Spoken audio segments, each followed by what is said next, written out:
We hear a lot of perspectives on the Mankind podcast. Inclusion of a guest is not an endorsement of their views, and the opinions expressed here do not always represent the mission or values of the Mankind Project USA.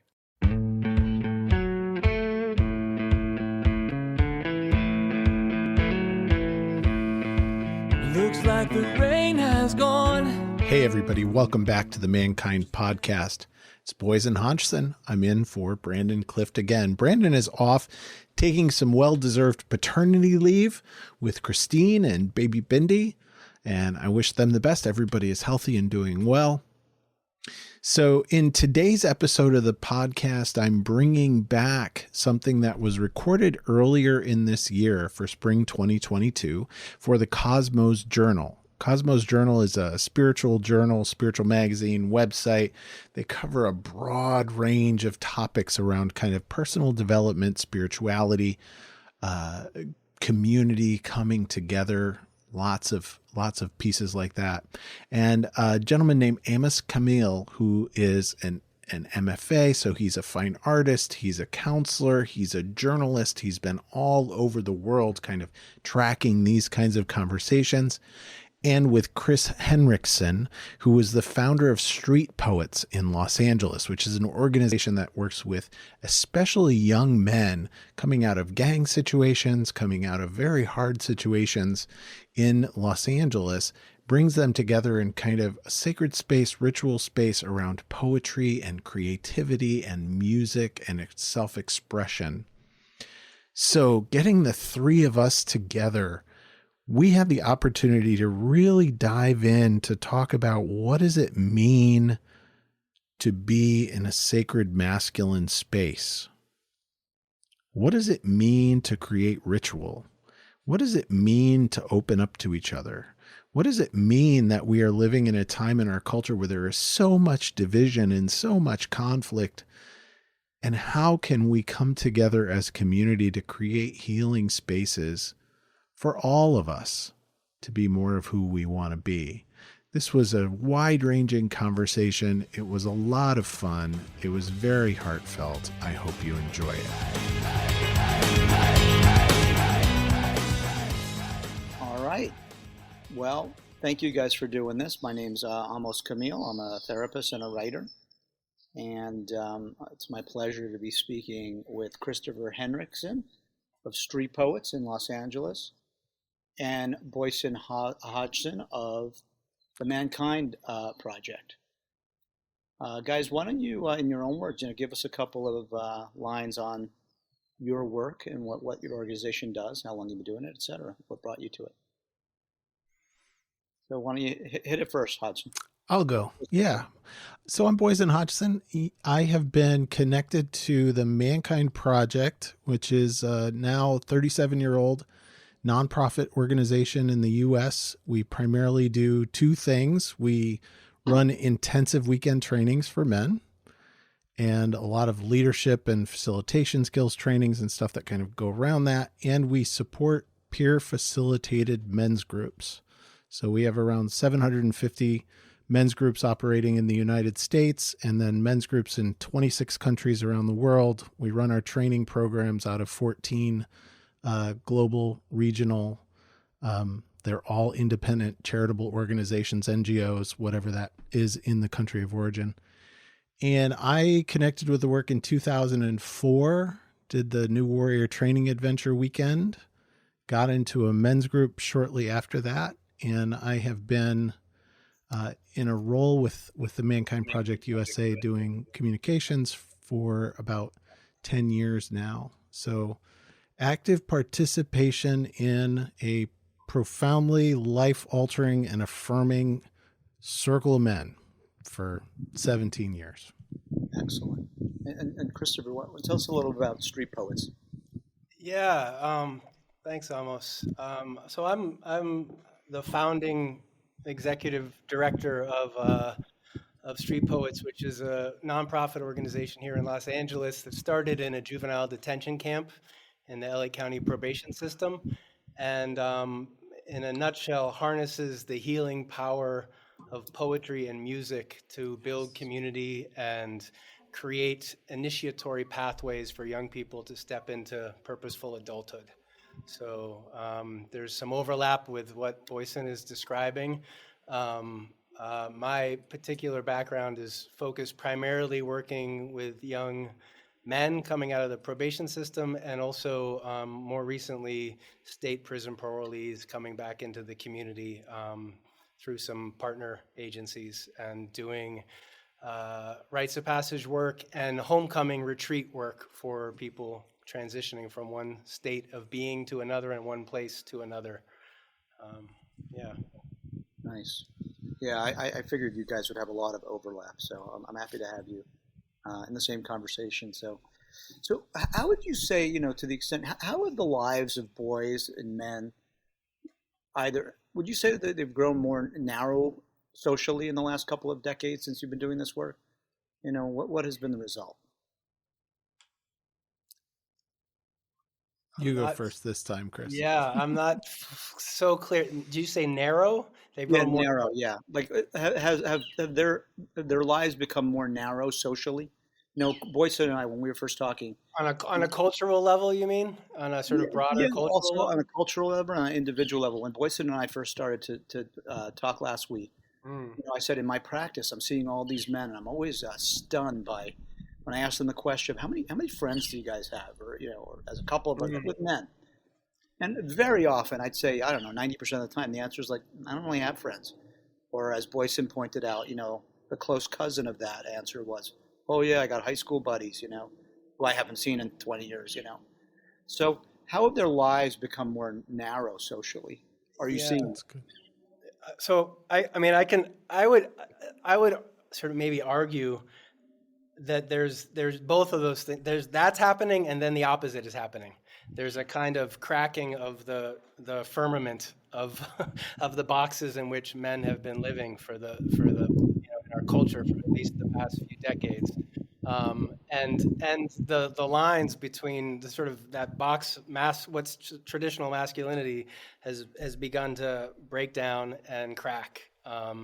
And there's much more, obviously, gender fluidity in our culture now, and also, the old modes of the old structures, modes, economic ladders, everything is kind of, because it's all being swept into this current of change. So are those old ideas and old senses of identity around masculinity and the male identity.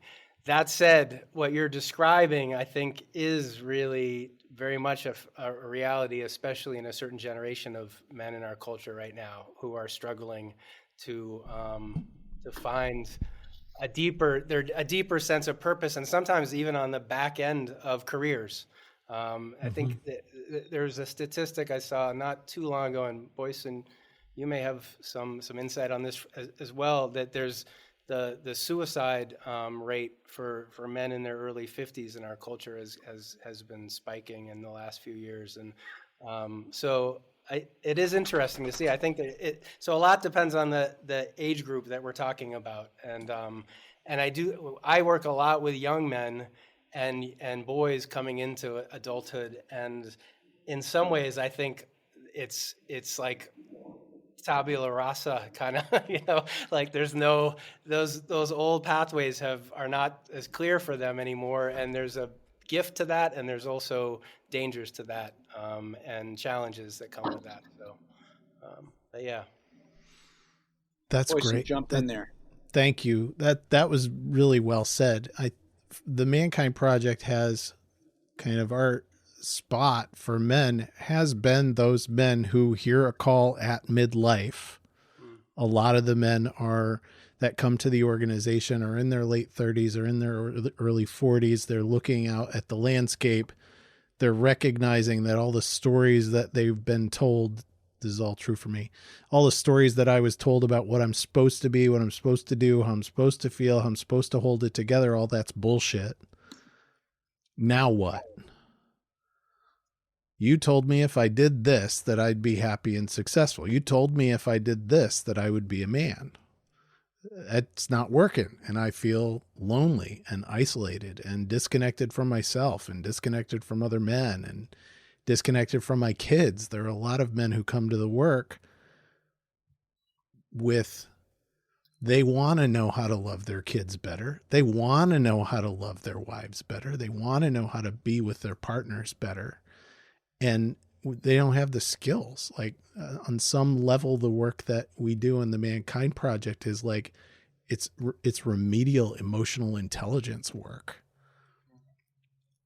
What are you feeling, man? I don't know.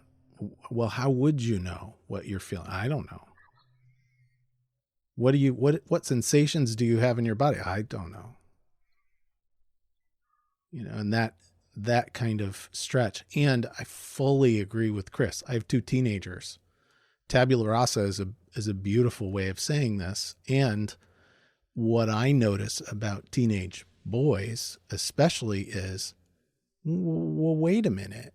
I'm still seeing all of these images in popular media of the tough guys and what it's supposed to look like. And maybe it looks different than it did in the 1980s, but there's still a lot of imagery out there. Is like, I'm supposed to be this.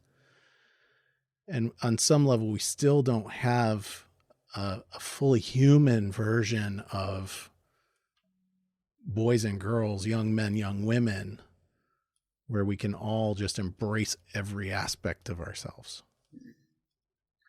Yeah, it's so true what you say, Boysen. In my practice, I was just thinking as you were saying that, I have so many men who don't have, not only do they not have friends, they don't have access to their emotions. And really what strikes me, it's across, sorry, I've got a helicopter coming, but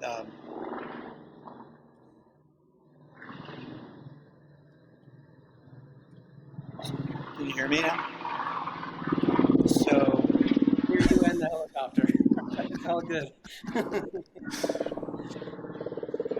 Let that go. Chris, I'm complaining about your house.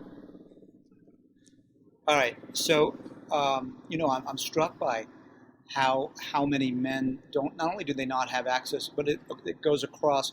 So I have cops and lawyers and stockbrokers and writers and people in marriages, people who have just broken up with marriages, people who have kids, people, across racial divides. This all holds true. So it really rings true what you said. So you guys both talked about something that's interesting, in terms of like that transition from, boy to man, and we'll get to the gender fluidity conversation in a bit. I have a question about that. But, why are initiation experiences essential to transition from boy to man or from midlife to elder? Why do you think that holds true? I love these questions. I think that liminal spaces give us permission to stretch outside of limitations that we've had, right? The trainings that we do in the Mankind Project, it's like, we are going to remove you from your normal life and put you in a space where there's a lot more heat than you're probably used to. And then we're going to see what happens with all of us together. We get permission to go deeper into our bodies and deeper into what's going on with us than we might get. And I think ritual is essential. And I was like pounding my fist when Chris was talking about the transformative power of music and poetry and ritual. 100%. Yeah, I would add to that too. I came to this work through the portal of working with incarcerated youth and incarcerated boys, most of whom are gang affiliated. And what you see with gangs is an attempt to fill a void in our culture. Especially in inner city communities. It's the only thing that you see in terms of initiatory pathways for young people that has any structure, except that it doesn't initiate them into adulthood or purposeful adulthood. It's initiating them into a form of death or self-destruction. So what came to me kind of in that work was realizing that in order to help someone transition out of that gang life, their psyches needed to be engaged at that same depth. level that was engaged when they were brought into the gangs in the first place. And death is an essential element to that process. And I'm not necessarily speaking about literal death, although in some cases that its presence is a part of that initiatory journey. But I realized that, like, I was trying to extract someone or help create a doorway out of a place that they had gone, and you could call it the underworld, you could call it that kind of deeper, darker place, without operating at that same depth. And so poetry is one way to bring the death and all of its metaphoric and symbolic dimensions into the mix and into the conversation. And it's also, when we talk about rites of passage and these liminal spaces that Boysen's talking about, when you even just bring death into the room and say it, and acknowledge that, like, okay, what in you, for example, needs to die in order for you to continue to live in a bigger and broader way?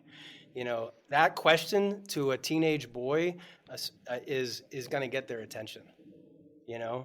And our culture has this profound baked-in fear of death because we've forgotten these rituals and these practices through the years, and so and we've forgotten how to bring death into our conversations, into our community spaces, into our initiatory spaces in a way that opens up the potential for transformation.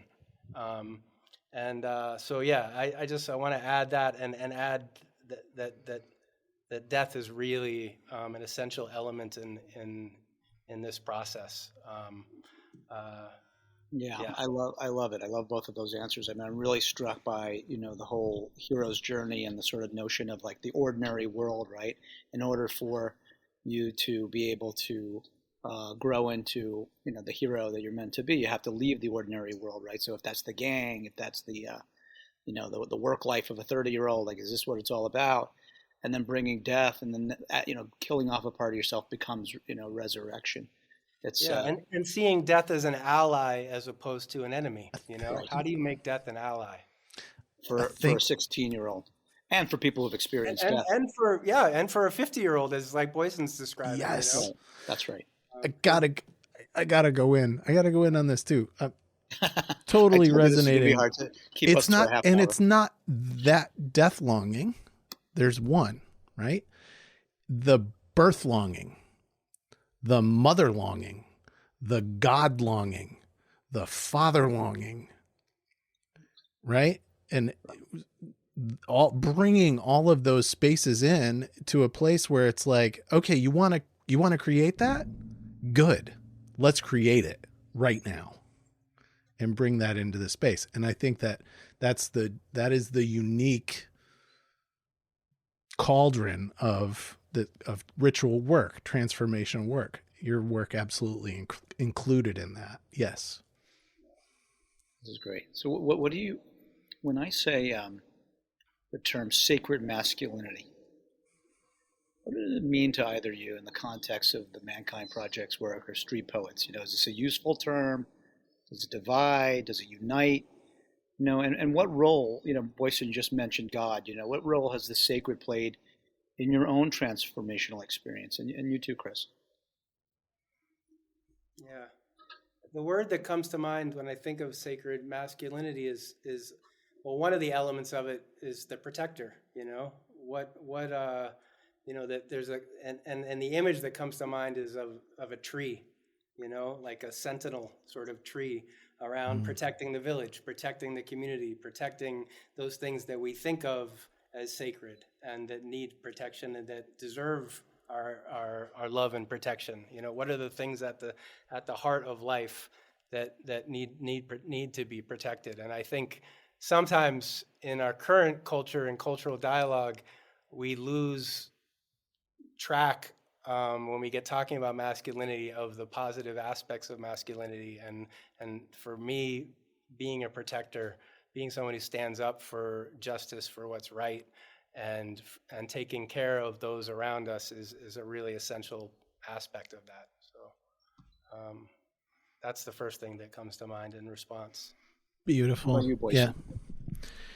Yeah. My conversation with you got me really thinking a lot about this. And so I did some etymology stuff, which is a fun place to start. Latin, sacere, to set off, to put boundaries around, sacred, something that is boundaried. I know that within here is sacred. Outside of here is not. And the sacred masculine, the idea of it, that's sometimes really difficult for me to chew on because I'm a heady guy and I'm a modern man. It's sacred. What is sacred? What is this? But what I know is that it's in those experiences. It's in that liminal space. I feel something. Right? There's a bodily felt sensation in this experience of sacred masculinity, or the experience of sacred femininity. It is set off from everything else. It's different. It's a different space, different time. And the God sense, I brought God into the conversation. Talked a lot about, Robert Bly talked a lot about the verticality, that something that was really missing in our culture was grounded into the deep earth, into the mud, Jungian shadow work, archetypal work, and connected to the vertical, expansive, infinite, possible. And that verticality has a sense of sacredness to it too. So though I have no belief in a God, I have a belief and understanding and felt sense of something sacred. That's great. The only other thing I would add, almost, and this is just as listening to Boysen, the element of fire for me, and it may be just for me, I want to acknowledge this, but has a masculine. There's an aspect to fire as an element that has a masculine quality, which is, in our culture, we have too much fire. There's so much violence and addiction, and all these things are indicators of fire out of balance.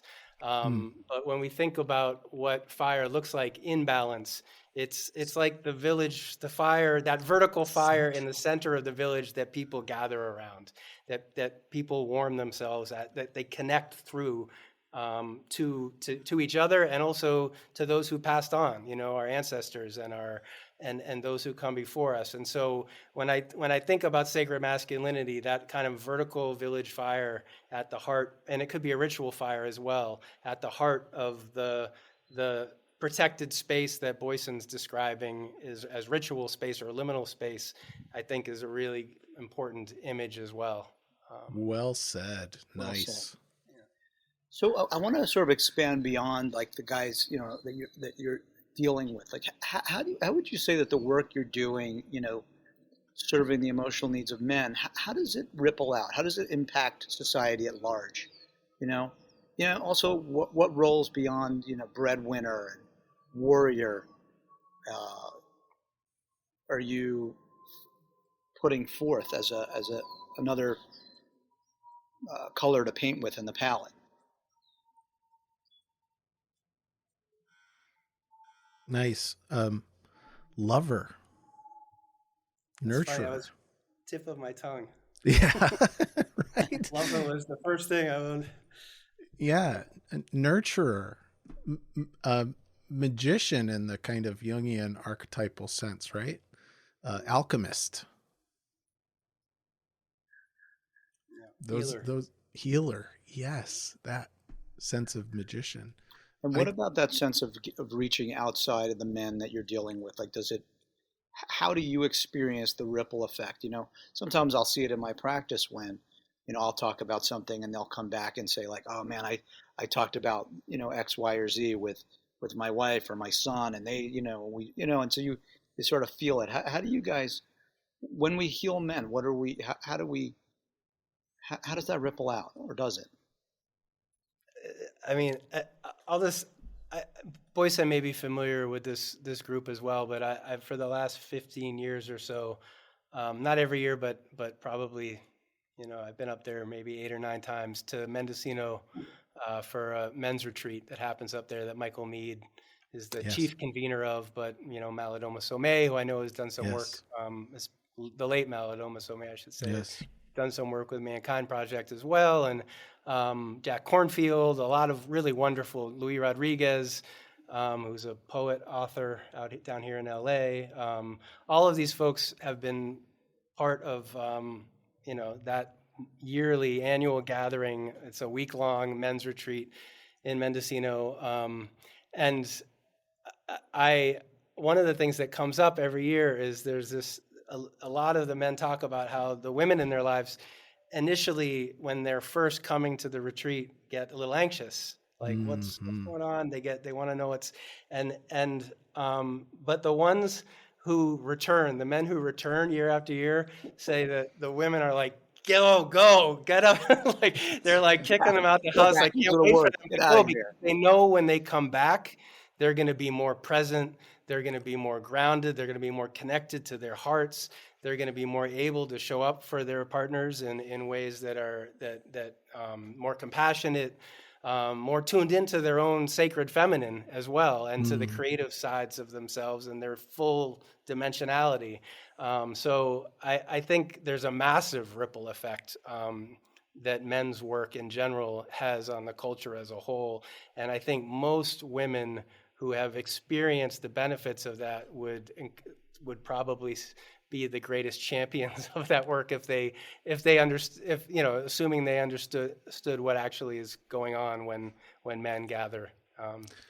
Men gather, yes. And boy, there's a spectrum there of the kinds of places and ways that men gather, right? So we're speaking of very specific kind of place. Intentional, beautiful. And presence was the other thing. 2 stories.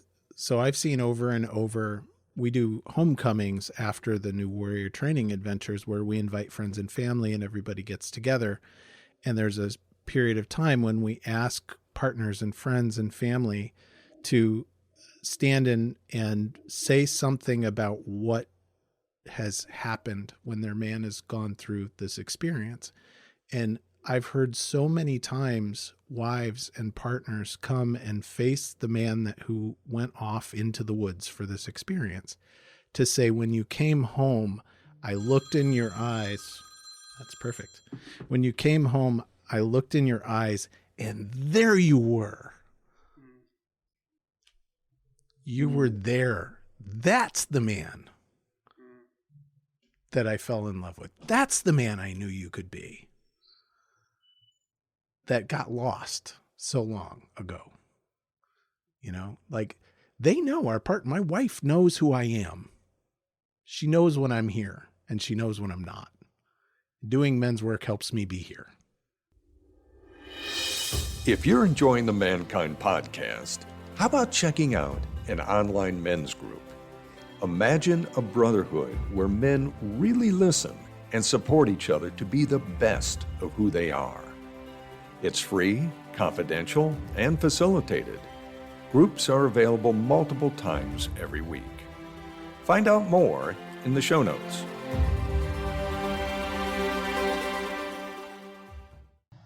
Yeah, see, we're talking a lot about men, and Boysen, you and I sort of, touched on this when we spoke originally. How would you say the landscape of masculinity has changed, as well as both of your organizations' response to it, in terms of the sort of newfound, relatively 10, 15-year-old conversation around gender fluidity, right? So, we have this cliche, and some people, even cynically say, a bunch of men going out banging drums in the woods around fires and whatever they do. There's going to be haters, right? But how do you incorporate, a wider palette of what it means to be a man into your work? Continuing to grow and change, and it's a very alive conversation. And I'm grateful to be in that conversation, because again, it's stretching.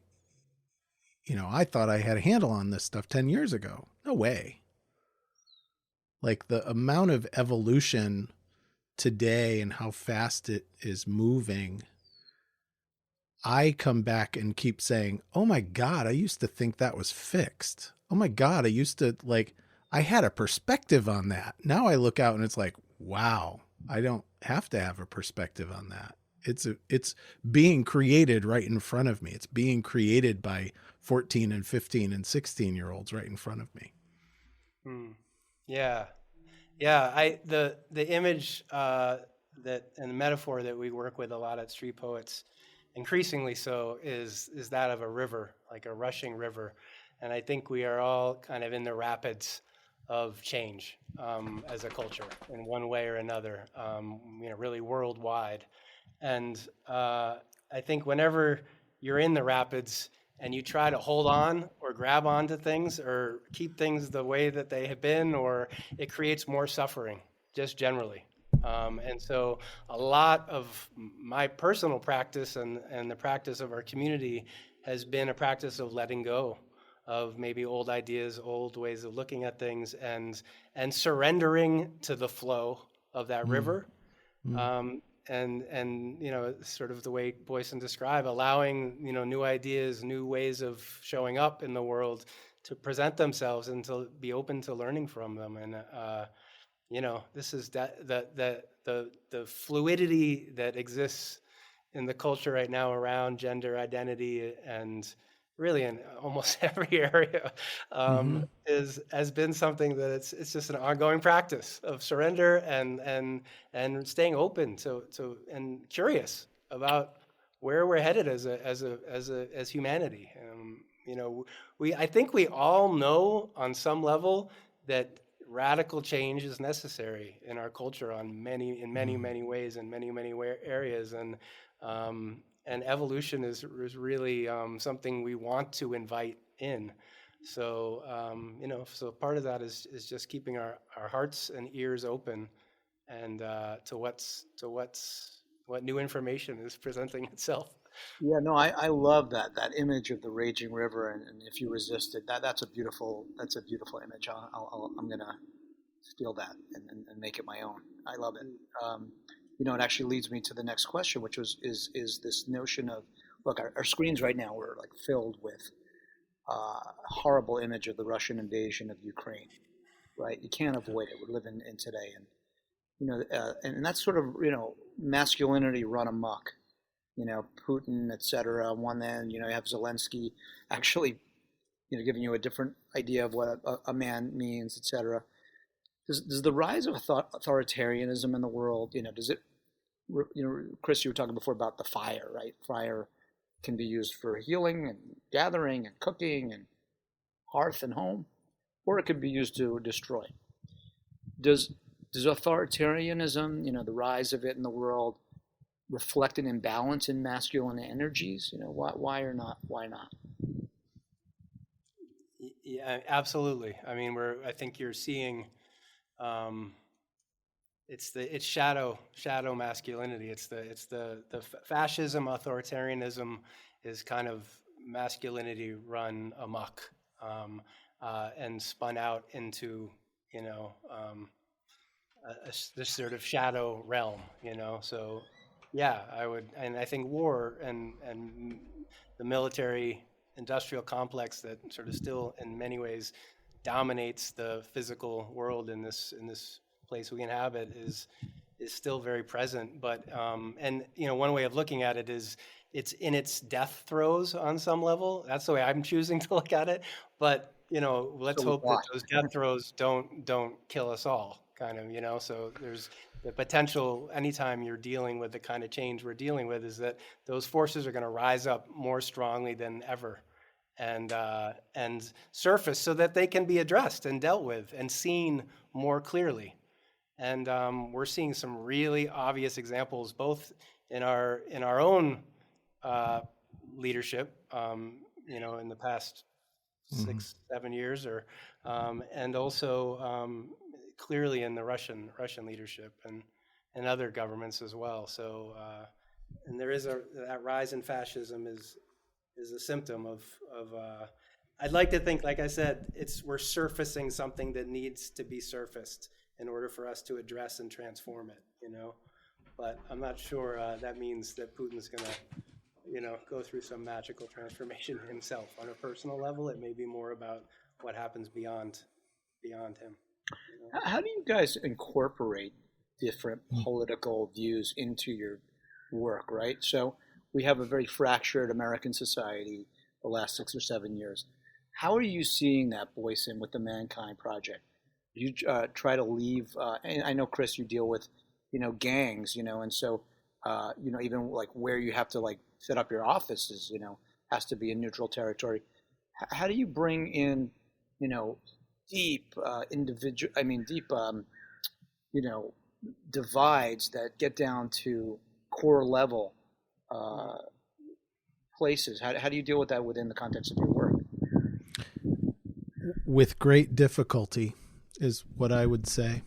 And I think that the pandemic has exacerbated that problem a lot because, as I said about in talking about sacred masculinity, it's something that is presenced in person. It's something that we create when we are in space together. And I've been sitting with men who have wildly different political views than myself for many years. And being in the pandemic, I haven't been able to sit in a circle with these men and feel them and really sense them. And so what am I left with? I'm left with my head games. I'm left with my stories. I'm left with the echo chambers of the kind of news and media and messages that I get. And they are left with the echo chambers of the kind of news and music. And then all of that beautiful Jungian shadow work, we're projecting it all over each other, making one another bad, making one another evil, making one another, hardening. Men have hardened me into perspectives that I don't even hold. And I'm sure that I have hardened them into perspectives that they don't even hold. Schizogenesis is that word for that, right? We define ourselves in opposition to others. This is great. As I said, we could probably go on for hours.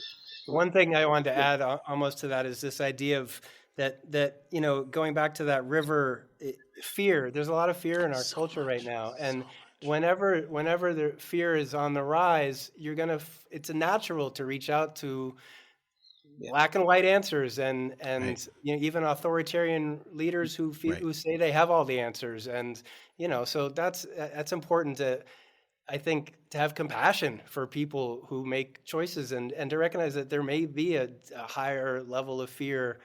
Some of my fear may be reduced in that area because of the people that I'm surrounded with on a daily basis and I have an intimacy with that other people don't have the luxury of being in those same circles and spaces and things. And I think Boysen's absolutely right. All of these things have been exacerbated by our isolation from each other over the last couple of years, and our dependence on things like social media, sadly, to figure out how and what we're supposed to think. Yeah, to that point, for many years I've been an advocate of national service, right? So that the kid from Compton gets to meet the kid from Nebraska and the kid from wherever Upper East Side of Manhattan. And they start to get to know each other. It doesn't necessarily need to be, towards military. It could be, planting trees. It could be, visiting old age homes, whatever it is. But the notion that you're actually giving up something for the broader society could do a lot. And I don't understand why this country doesn't have it. And, anyway, it seems like something that everybody could agree with, but, I'm not so sure. So, I'm going to pause you. Let me pause you for just a second. Lean a little closer to your mic when you're speaking. Yes. Okay, sorry. Thank you. All right. How a little bit different tack here, and how both of you guys are, I think, familiar with my work in terms of exposing sexual abuse in the world as a phenomenon. How are the abuses in, private schools, academic, religious institutions, Catholic Church, Boy Scouts, etc.? How's that impacted the men you serve? What's being done at your organizations to protect men from these abuses? And have you noticed a change in, let's say, the last 10 years where people are actually speaking about it more? Has there been a shift? I see Chris nodding also. Absolutely. And what I see is a growing willingness over the last couple of decades for the many men who have experienced childhood sexual abuse, who have experienced childhood abuse, coming forward in a way that they hadn't before.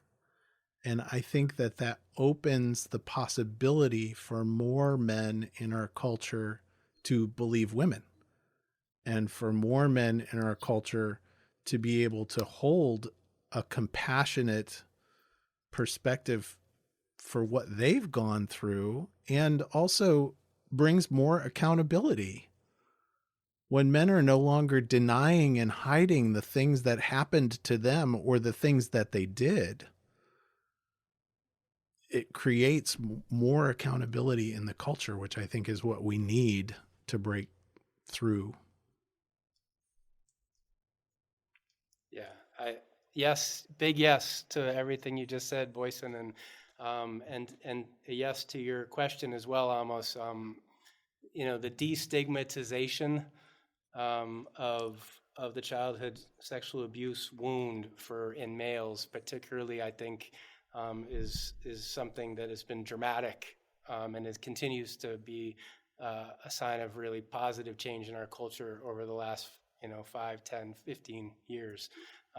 And working with gang members here in Los Angeles for the past 25 years, that's been the sort of final threshold kind of wound in terms of the transformational journey for a lot of gang members and a lot of people who begin that initiatory journey in a place of trauma and violence, and often where they're inflicting that on others. So I've found a lot. I mean, I would be giving you anecdotal numbers, but and among hardcore gang members in Los Angeles, I would be shocked if it wasn't some close to 75% of them have been abused sexually as children in one way or another, had that boundary crossed, and it's rare that they're able to begin unpacking that until, in my experience, until they get into their 20s. It's a very unusual teenager that can start to unpack that when they're still kind of in that hormonal shift and struggling to figure out their sense of identity. So in our experience, it's folks that we've worked with for 10 years, maybe since they were 14, 15, who begin to finally get around to that layer of themselves and their being in their mid to late 20s. And I think as a result of the work that people like you have been doing, almost to shine a light on these larger incidences, it's actually opened the door for people at a younger age to begin to talk about this stuff, and more high-profile folks are speaking about their own abuse, and it feels like things are shifting in a really positive direction there. So it's something we can feel good about as a culture, I think. Yeah, thanks for saying that. No, I think, in terms of your statistics, that's really young for them to be talking. The average male, if he speaks at all, and this is statistically, usually in their 50s. Wow. And women in their 40s.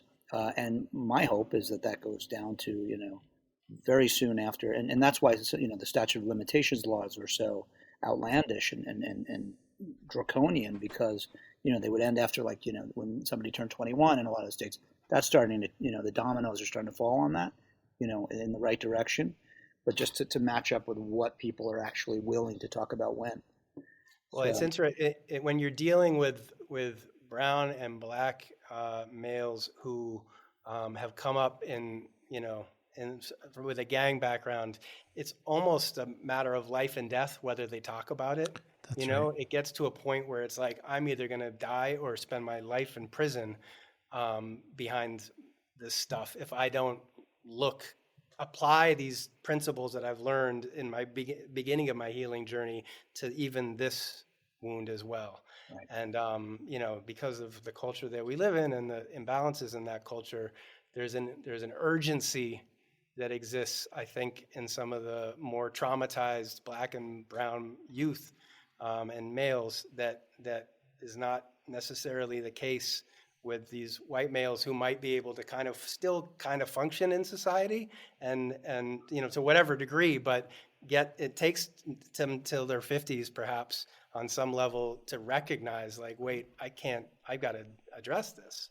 And maybe it's their first glimpse of their own mortality that begins to kind of activate that. And I think young brown and Black males in our culture, they're looking at their mortality when they're 10, 12, 13 years old. That death is already in their face. And so I think that may be partly a cultural thing in terms of that statistic, but yeah. Interesting. Yeah. No, I hadn't looked at it that way. That makes a lot of sense. I don't have the numbers in front of me, but that makes sense. I don't either. I'm winging it, but um, going from my perspective. Final question. So, what for both of you guys? What would you say? What's most important? What's the most important message about men and masculinity that the families, women in general, kids, and society needs to hear? The most important? Yeah. Top 3. I'm reminded of the Brene Brown story that she relays from the man on a white horse story that she talks about, where a man approaches her after and says, I could never show this kind of vulnerability because my wife would freak out. Now I'm butchering this story, but that women in our culture, even though we all know that men are whole human beings and that men have emotional lives and that men have depth and that men have vulnerability and that men have fear and that all of these things are true, but we'd rather die than see them knocked off the white horse. It's terrifying to imagine a world where men are not rigidly holding themselves together and stoically pushing through, sacrificing themselves.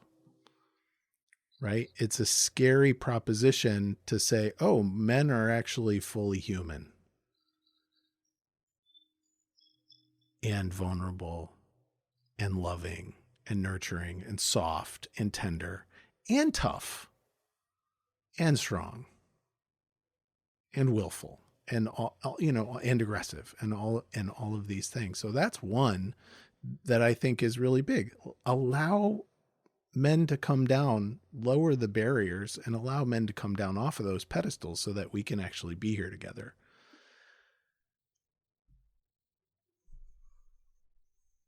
Chris, how about you? What would you say in terms of the people you're dealing with? Like, who are these teens to men and what needs to be known about them in society?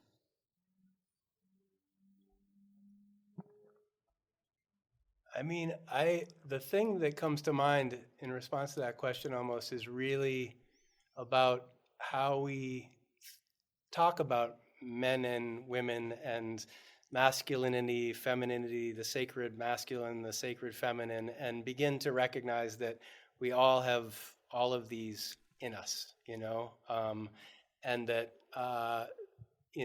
so showing up, you can be a woman who shows up who's very connected to her sacred masculine and shows up in the world very much that way, and vice versa. You can be a man who's very connected to this sort of nurturing maternal spirit or creative spirit, and I think the more we begin to take it out of that binary place and into this more fluid place, following the lead of our young people.